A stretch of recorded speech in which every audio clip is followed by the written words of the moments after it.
అనసూయ భరద్వాజ్ గారు ఇప్పుడు కొత్తగా యాక్ట్ చేస్తున్న మూవీ ఫ్లాష్ బ్యాక్. అయితే ఈ ఫ్లాష్ బ్యాక్ మూవీకి ముందు అనసూయ భరద్వాజ్ గారు లాస్ట్ యాక్ట్ చేసిన మూవీ సింబా.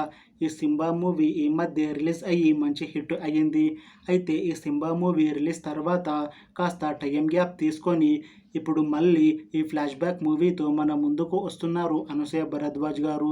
చూడాలి అనసూయ భరద్వాజ్ గారికి ఈ ఫ్లాష్ బ్యాక్ మూవీతో ఇంకొక మంచి హిట్ వస్తుందా లేదా అనేది మనం ఈ ఫ్లాష్ బ్యాక్ మూవీ రిలీజ్ అయ్యాక చూడాలి. దీన్ని డైరెక్ట్ చేస్తుంది డాన్ శాండీ.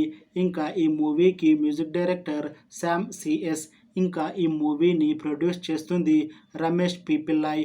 ఇంకా ఈ మూవీలో మెయిన్ లీడ్ యాక్టర్స్గా యాక్ట్ చేస్తుంది అనసూయ భరద్వాజ్, రెజినా కెసండ్రా, ఇంకా చాలామంది యాక్టర్లు ఉన్నారు. ఫ్లాష్ బ్యాక్ మూవీలో హీరోయిన్గా యాక్ట్ చేస్తున్నారు రెజినా కెసండ్రా గారు. అయితే రెజినా కెసండ్రా గారు ఈ ఫ్లాష్ బ్యాక్ మూవీకి ముందు లాస్ట్ యాక్ట్ చేసిన మూవీ శంకిని డంకిని.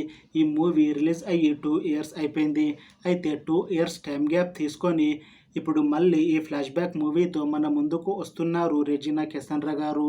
చూడాలి రెజినా కెసండ్రా గారికి ఈ ఫ్లాష్ బ్యాక్ మూవీతో ఇంకొక మంచి హిట్ వస్తుందా లేదా అనేది మనం ఈ ఫ్లాష్ బ్యాక్ మూవీ రిలీజ్ అయ్యాక చూడాలి. అయితే ఫ్లాష్ బ్యాక్ మూవీ టీం మాత్రం చాలా కాన్ఫిడెంట్గా ఉన్నారు.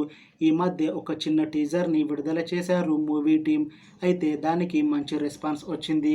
ఇంకా ఈ ఫ్లాష్ బ్యాక్ మూవీ కూడా మంచి సస్పెన్స్ థ్రిల్లర్ హిట్ అవుతుంది అని అంటున్నారు మూవీ టీం. అయితే ఈ ఫ్లాష్ బ్యాక్ మూవీని ఈ డిసెంబర్లో రిలీజ్ చేయాలని ప్లాన్ చేస్తున్నారు మూవీ టీం. చూడాలి ఫ్లాష్ బ్యాక్ మూవీ రిలీజ్ అయ్యాక హిట్ అవుతుందా లేదా అనేది. అలానే ఫ్లాష్ బ్యాక్ మూవీతో అనసూయ భరద్వాజ్ గారికి ఇంకా రెజినా కెసండ్రా గారికి ఇంకొక మంచి హిట్ వస్తుందా లేదా అనేది మనం ఈ ఫ్లాష్ బ్యాక్ మూవీ రిలీజ్ అయ్యాక చూడాలి. Thanks for watching this video friends. మీకు ఈ వీడియో నచ్చితే లైక్ చేయండి. ఇంకా ఇలాంటి మూవీ అప్డేట్స్ కోసం ఈ ఛానల్ని సబ్స్క్రైబ్ చేసుకోండి.